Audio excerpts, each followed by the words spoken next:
Hello अस्सलाम वालेकुम। ऐसे रहने जहाज़ दे इंजन ने पुराने ज़माने दे जहाज़।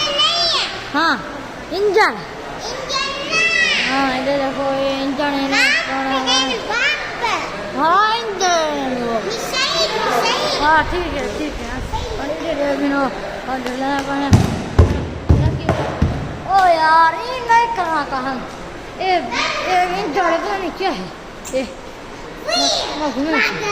नहीं वो अच्छा ये हम इधर देखो ये कीमती चीज़ा हैं वो कल आज़म दे में तस्वीरें छापना पड़ा है इधर देखो ये कल आज़म की वसी कितना कल आज़म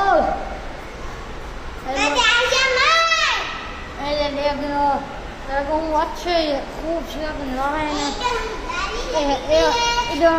इधर शीशा है तो ढूंढने पे शीशा हाँ इधर डाली है शीशा है होता देख वही है शीशा है जहाज है ना पर आवाज़ है जहाज दी नज़ारे यार बहुत खूबसूरत है सबको बहुत सब्सक्राइब करना है सपोर्ट करना है और अल्लाह हाफ़िज़।